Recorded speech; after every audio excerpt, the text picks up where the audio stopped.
Boa noite, turmas. Processo penal, turma da terça-feira, turma da sexta. São duas turmas aí.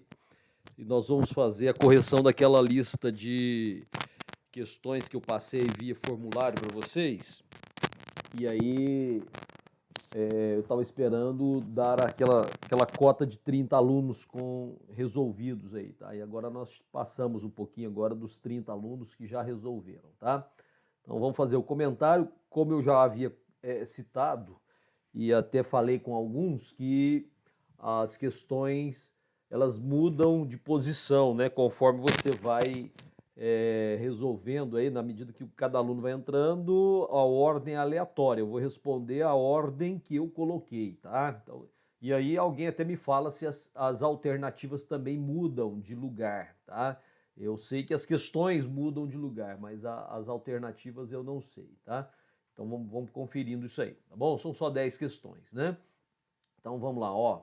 Exercícios que eu posso mexer, ó. Então exercícios, né? A primeira questão, ó, deixa eu ajustar essa tela aqui. Então aqui a primeira questão, né, sobre a prisão, né? O Código de Processo Penal dispõe. Então acha essa questão aí, eu não sei qual é o número dela na sua lista. Cada lista ela vai se posicionar num número aí, tá? Então eu realmente não sei qual é, tá bom? Então aqui ele fala o seguinte, ó, sobre a prisão, o Código de Processo Penal dispõe. As autoridades policiais e seus agentes, bem como qualquer do povo, deverão prender quem quer que seja encontrado em flagrante delito, tá? Então, tem um probleminha aí, eu até sublinhei já a palavra, né? Coloquei aí em vermelho, o deverão, porque não sei se lembram, nós temos aqui a possibilidade de efetivar a prisão em flagrante em duas situações que o artigo 301 do Código de Processo Penal ele abre duas possibilidades. Quando ele fala assim, ó, qualquer do povo poderá. Quando ele fala poderá, é o flagrante, a prisão em flagrante de forma facultativa, tá? Então qualquer do povo ele pode, né? Havendo as condições, havendo a possibilidade, ele não é obrigado a efetivar uma prisão em flagrante, né? Autoridades policiais e seus agentes, esses sim, deverão efetivar a prisão em flagrante. Então tem uma diferença entre o flagrante, a prisão em flagrante por qualquer do povo, que é facultativa, e pelas autoridades de segurança, né? A autoridade policial e seus agentes, então eles deverão. Então isso aí só se aplica à prisão quando é obrigatória, no caso dos agentes policiais, qualquer da segurança pública. Então tá errado, né? Não havendo autoridade no lugar em que se tiver efetivada a prisão em flagrante, o preso deverá ser posto em liberdade. Não, se foi feita a prisão, ele é conduzido à delegacia, né? E aí o delegado vai lavrar o auto de prisão em flagrante e aí tem até 24 horas para apresentá-la ao juiz na audiência de custódia, né? Lembra da audiência de custódia que nós já falamos, tá? Bom, beleza. Então, nenhuma dessas alternativas. Aí nós temos aqui ainda a, a, a letra C, que fala o seguinte, ó. A custódia preventiva poderá ser decretada como garantia da ordem pública, da ordem econômica, por conveniência da instrução criminal ou para assegurar a aplicação da lei penal quando houver indícios de existência do crime e de sua autoria. Lembra que eu comentei que algumas alternativas são a própria letra da lei, né? Então dá uma olhadinha nesse caso em que há divergência em relação à letra da lei, certo? O artigo 312 do Código de Processo Penal, ele versa sobre a prisão preventiva, né? Então está falando lá o seguinte, olha, a prisão preventiva poderá ser decretada como garantia da ordem pública, da ordem econômica, por conveniência da instrução criminal ou para assegurar a aplicação da lei penal, quando houver prova, lá está falando, na questão, está falando de indícios de existência do crime. Aqui nós estamos falando quando houver prova da existência do crime, indício suficiente de autoria, de perigo gerado pelo estado de liberdade do imputado. Tá? Então, aqui ele fala só, na alternativa C, ele fala de indícios. A lei exige que haja prova da existência e não apenas indício. Tá? A alternativa D, que é a nossa alternativa, que deverá ser marcada, fala o seguinte, olha, da lavratura, vamos ver se a gente consegue aqui.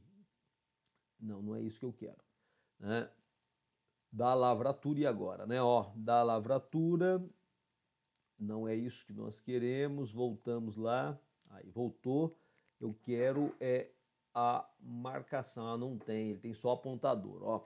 Então tá, da lavratura do auto de prisão em flagrante, né? Então a autoridade policial, no caso do delegado de polícia, vai lavrar o auto de prisão em flagrante, deverá constar a existência de filhos, respectivas idades, e se possuem alguma deficiência, o nome e o contato de eventual responsável pelos cuidados dos filhos, indicado pela pessoa presa. Né? Então, essa é uma garantia que nós temos. É importante pensar nisso, lembrando, inclusive, daquelas questões ligadas à audiência de custódia, né? Se vai caber ou não a liberdade provisória com ou sem fiança. Tá? Então, aí tem essa exigência. Né? E aí, na alternativa E, ela fala o seguinte, ó, somente no curso do processo penal caberá a decretação da prisão preventiva pelo juiz, haja vista que durante o inquérito policial somente é possível a prisão em flagrante delito do investigado. Olha o que fala o artigo 311 do Código de Processo Penal. Qualquer fase da investigação policial ou do processo penal caberá a prisão preventiva decretada pelo juiz, a requerimento do Ministério Público, do querelante ou do assistente, ou por representação da autoridade policial. Veja que isso é uma redação nova, né, de 2019, a Lei 13.964, de dezembro de 2019, tá bom? Então, a alternativa é a letra D mesmo, né? Tá certo? Tudo bem? Vamos lá para a questão seguinte, ó. Na questão seguinte, questão 2, está dizendo o seguinte, ó, de acordo com o Código de Processo Penal, é cabível ao juiz substituir a prisão preventiva pela domiciliar. Aí você tem que olhar lá nos artigos 317, 318, 318A, 318B, né? Pessoa de 75 anos de idade condenada pela prática de crime de estelionato. Olha o que a lei fala no 318, inciso 1º, né? Poderá o juiz substituir a prisão preventiva pela domiciliar quando o agente for maior de 80. Maior de 80. Aqui na redação da questão ele fala 75 anos, né? A lei fala em 80. Então vamos lembrar do princípio da taxatividade, né? Aí eu tenho a interpretação taxativa, tem que ser ipsis literis, né? Como está no caso da lei, tá? Gestante condenada pelo crime de furto qualificado desde que já tenha ultrapassado o 7º mês de gravidez. Vamos ver que isso aí poderia ser uma situação excepcional, conforme aquele HC coletivo, né, da questão da mulher gestante, né, ou com filho, tá? Então é bom lembrar que existe sim a previsão para a mulher gestante, tá lá no inciso 4º, nós vamos ver aí agora mesmo, né, no artigo 318, tá? Que é a mulher gestante. Mas o 318A e B, eles vão falar de uma condição específica, né, que a prisão preventiva imposta à mulher gestante, ou que for mãe ou responsável por crianças, ou pessoas com deficiência, será substituída por prisão domiciliar. Mas aí tem uma condição que a lei coloca, que é não ter, né, efetivamente cometido o crime com violência ou grave ameaça, tá? Ou ainda não ter cometido o crime contra o próprio filho ou dependente, né? Então não há essa condição do mês, né? E sim, né, do tipo de crime cometido, tá? Então aí há uma situação que nós podemos até tratar como excepcional ou enquadrá-la aí no 318B, né? Letra C, mulher que condenada pelo crime de roubo tem o filho de 1 ano de idade. Quer dizer, roubo é crime com violência ou grave ameaça, então não se enquadra, tá? Na alternativa D, que nós vamos marcar, fala o seguinte, olha, homem, né, que condenado pelo crime de corrupção passiva seja o único responsável pelo cuidado do filho de 10 anos de idade. Então a criança tem que ser menor de 12, o crime não pode ser, né, violento, né? Nesse caso aí, corrupção passiva não é um crime de violento ou mediante grave ameaça, né? E ele é o único responsável pelos cuidados do filho. Isso está lá no inciso 6º do artigo 318, fala que homem, caso seja o único responsável pelos cuidados do filho de até 12 anos de idade. Tá? Então você pode ver isso aqui, ó.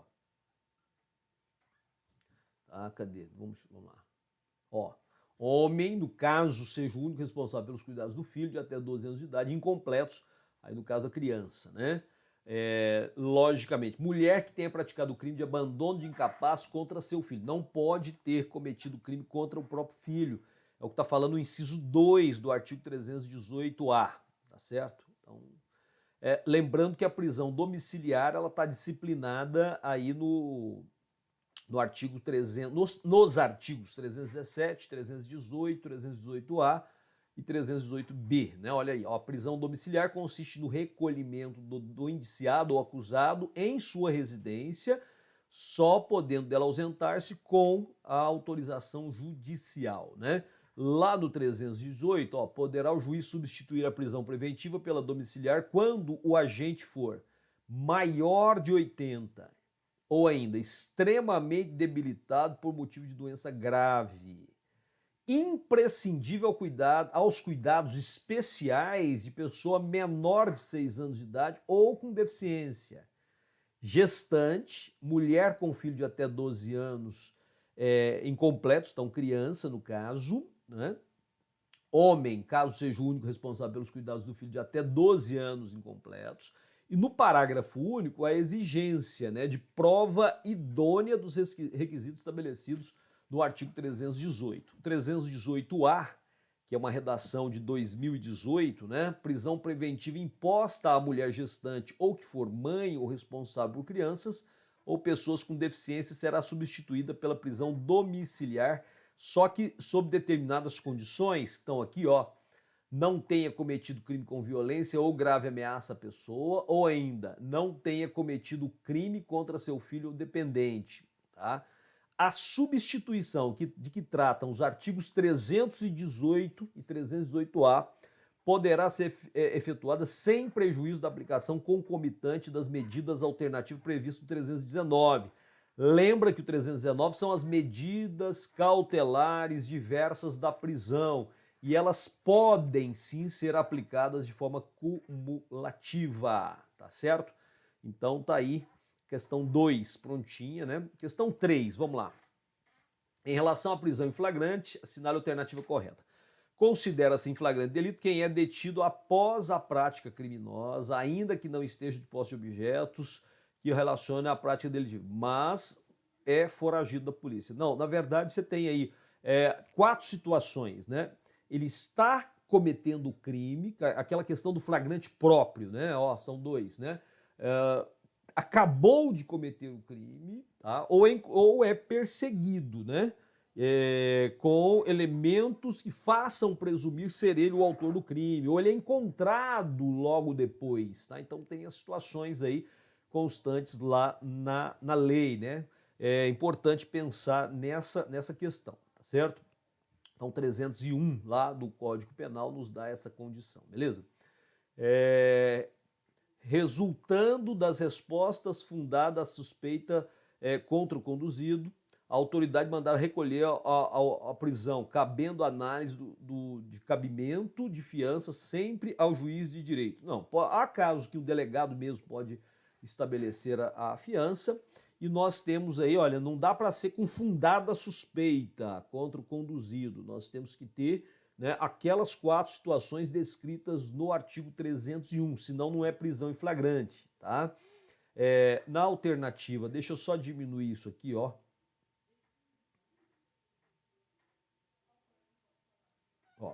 Alternativa C, que é a nossa resposta, né? Quando o acusado se recusar a assinar, não souber ou não puder fazê-lo, o auto de prisão em flagrante será assinado por 2 testemunhas que que tenha ouvido a sua leitura na presença deste. Né? Olha o artigo 304. Ó. Apresentado o preso à autoridade competente, ouvirá esta o condutor e colherá, desde logo, sua assinatura, entregando a este cópia do termo e recibo de entrega do preso. Em seguida, procederá à oitiva das testemunhas que o acompanharem e ao interrogatório do acusado sobre a imputação que lhe é feita, colhendo após cada oitiva suas respectivas assinaturas, lavrando a autoridade, afinal, o auto, né? Lá no parágrafo 3º desse artigo aí, você vai observar o seguinte, ó, quando o acusado se recusar a assinar, não souber, né, ou não puder fazê-lo, né, tá lá igual a letra da lei, o auto de prisão em flagrante será assinado por duas testemunhas que tenham ouvido a sua leitura na presença deste. Então, né, letra de lei ipsis literis, tá? A falta de testemunhas da infração não impedirá o auto de prisão em flagrante, mas, nesse caso, com o condutor deverá assiná-lo pelo menos uma pessoa que haja testemunhado a apresentação do preso à autoridade. Então, nós já fizemos essa abordagem, né? A prisão em flagrante está aqui, ó, no 301, tá? Qualquer do povo poderá e as autoridades policiais e seus agentes, e seus agentes deverão prender quem quer que seja encontrado em flagrante delito. O artigo 302 fala assim, ó, considera-se em flagrante delito quem? Aí, ó, coloquei para você. Incisos 1 e 2, flagrante próprio ou perfeito, né? Ó, está cometendo a infração ou acaba de cometê-lo. Falei agora. Flagrante impróprio ou imperfeito, né?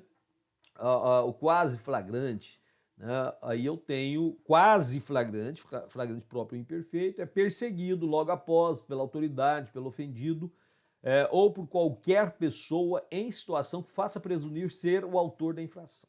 Tá? E ainda existe uma quarta situação, que é o flagrante presumido ou ficto, no inciso 4º, é encontrado, né, logo depois, aí o lapso temporal é maior, né, com instrumentos, armas, objetos ou papéis que façam presumir ser ele o autor da infração. Tá? Então você tem esse quadro da prisão em flagrante. Tá? Vamos lá, vamos para a questão 4 agora.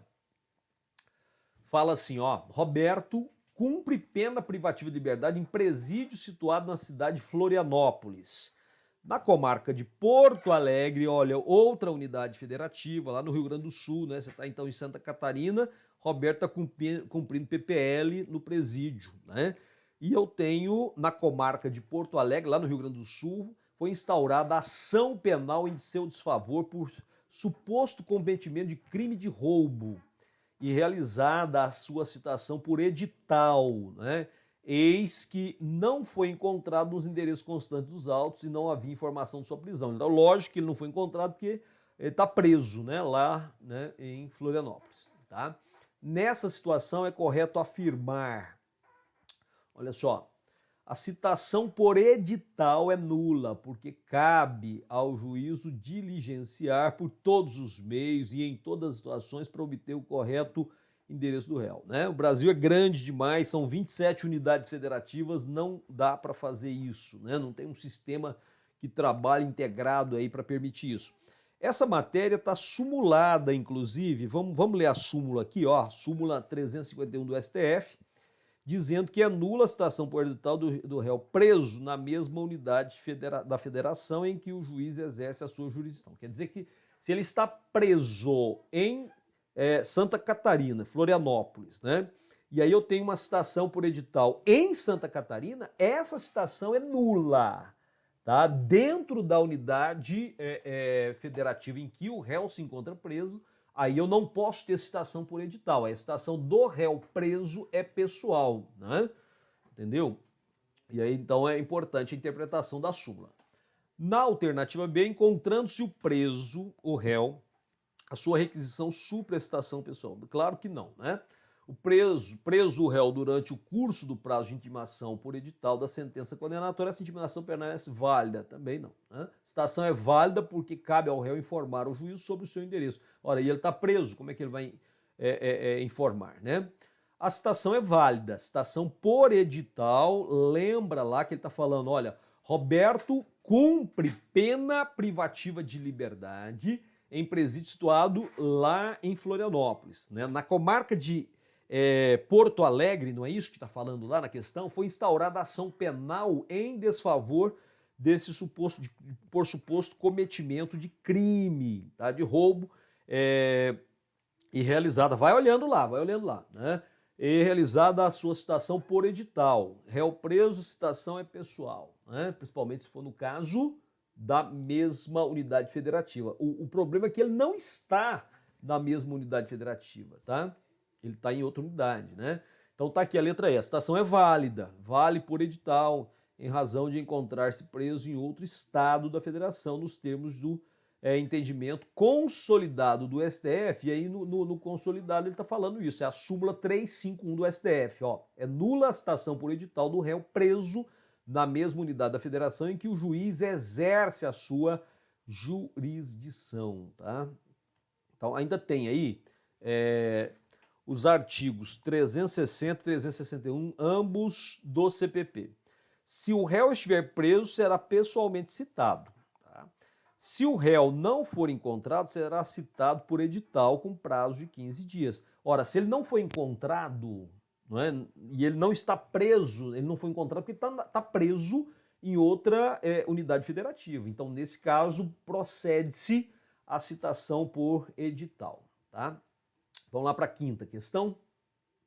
Ao receber denúncia oferecida contra Carlos, acusado de praticar crime de roubo com aumento de pena, lembra que o crime de roubo é mediante violência ou grave ameaça, né? Com aumento de pena decorrente do emprego de arma de fogo, o juiz, atendendo ao requerimento do Ministério Público, decretou sua prisão preventiva. Isso é decretado lá na audiência de custódia e determinou a sua citação pessoal no endereço que constava dos autos e que tinha sido fornecido pelo réu por ocasião de seu depoimento no inquérito policial. Ao cumprir os mandados de citação e de prisão, o oficial de justiça certificou que Carlos encontrava-se em local incerto e não sabido, tá? Então, nesse caso aí, citação por edital. Você acabou de ver lá o artigo 360 e o artigo 361, principalmente o 361, né? Se não for encontrado, citação por edital, tá? Vamos lá, vamos ver, ó. Na letra A, cabe ao juiz determinar a citação editalícia de Carlos, ou seja, citação por edital, ainda que ele tenha constituído advogado nos autos, tá? Então lá o artigo 361 do CPP. Se o réu não for encontrado, será citado por edital com prazo de 15 dias. Então cabe citação por hora certa, aí já é outra circunstância, né? Que nós já falamos, inclusive. Cabe citação mediante entrega de contrafé, aí não, aí já são outras abordagens que não nos interessam, né? Questão número 6. Eu acho que dá para diminuir isso aqui.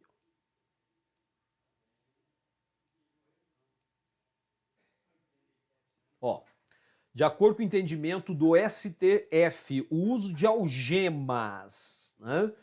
O uso de algemas já está pacificado, sumulado. Já vamos direto na súmula. Ó, a súmula é a súmula vinculante número 11, desculpe, do STF, né?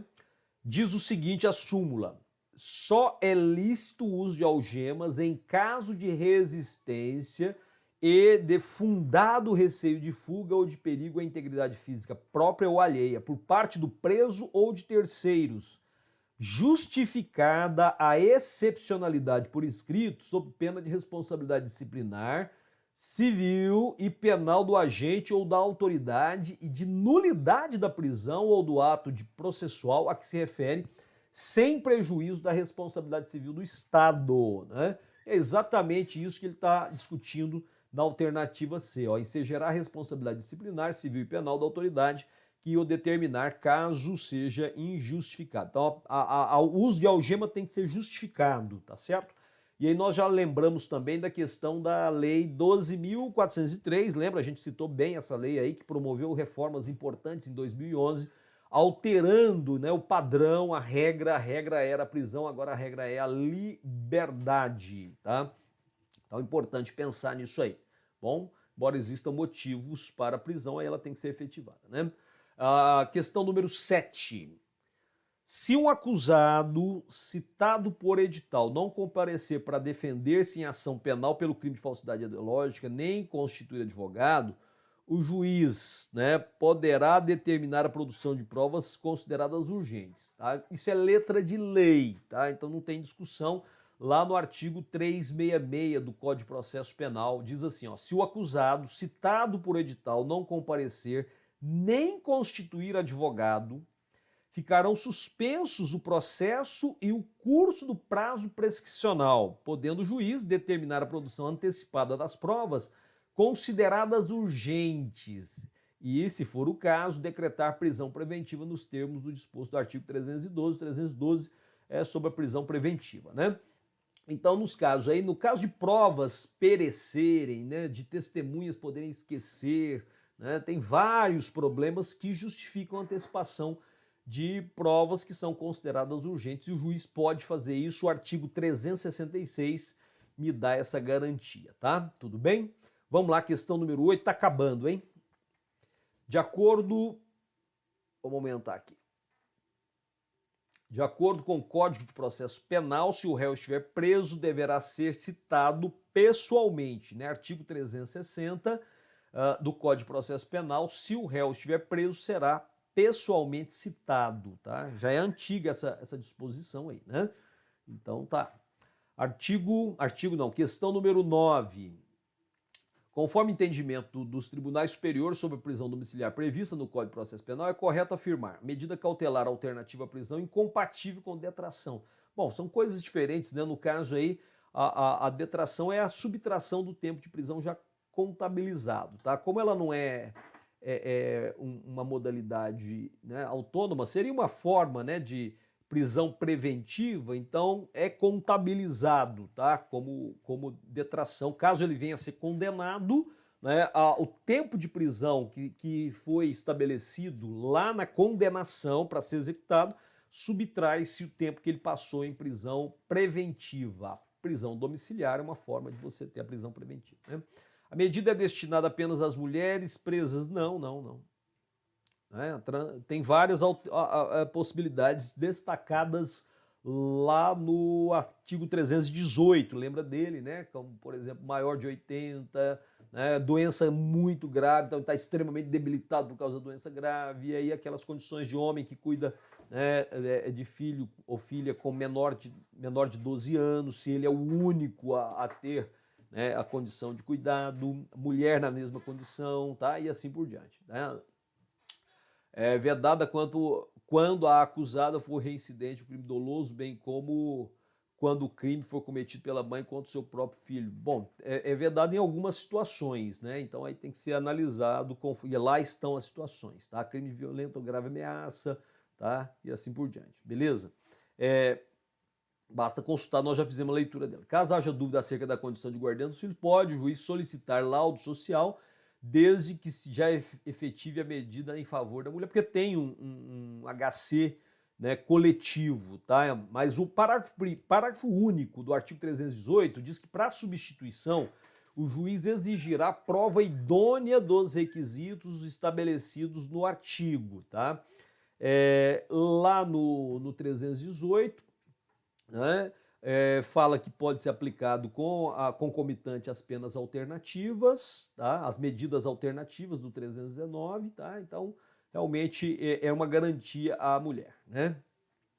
Conforme expresso do Código de Processo Penal, pode ser decretado quando a mulher presa tenha cometido crime de roubo. Não, crime com violência ou grave ameaça aí não pode, tá? O artigo, eu estou chamando questão de artigo, né? Então tá aí os artigos da prisão domiciliar, tá? Então tudo aí, ó. As condições aqui, ó. Maior de 80, extremamente debilitado por doença grave, imprescindível, ser a pessoa imprescindível aos cuidados especiais de pessoa menor de 6 anos ou com deficiência, gestante, mulher com filho até 12 de idade incompleta, que é a criança no caso, homem, caso seja o único responsável pelos cuidados do filho, né, de menor de 12 anos, e aquela substituição da prova, o juiz poderá exigir prova idônea. Eu falei agora mesmo isso. Aqui prisão preventiva imposta à mulher gestante ou que for mãe ou responsável por criança ou pessoas com deficiência será substituída por prisão domiciliar desde que não tenha cometido crime com violência ou grave ameaça à pessoa, não tenha cometido crime contra o filho ou dependente, e aí a substituição de que tratam esses artigos poderá ser efetuada sem o prejuízo da aplicação concomitante das medidas alternativas previstas no artigo 319, tá? Tudo bem? A última questão, já estamos com meia hora, ó. Última questão. A prisão preventiva imposta à mulher gestante ou que for mãe ou responsável por crianças ou pessoas com deficiência será substituída por prisão domiciliar, né? Desde que não tenha cometido crime com violência ou grave ameaça à pessoa ou não tenha cometido crime contra seu filho dependente, beleza? Então, questão tranquila, dá uma olhada nisso, né? Eu já tinha prometido fazer essa correção. A turma da sexta já tem prova agora, né? Na sexta-feira à noite, né? E a prova do pessoal da terça já é na próxima terça-feira, tá certo? Vamos ver se a gente consegue fazer mais uma lista, tá? Vou ver se eu consigo elaborar, mandar para vocês amanhã e resolver até na sexta tarde para vocês darem uma olhada, tá? Tudo bem, pessoal? Da sexta-feira, né? Que já tem prova agora, beleza? Eu vou mandar aí a lista então, tá bom? Então, um abraço e até a próxima.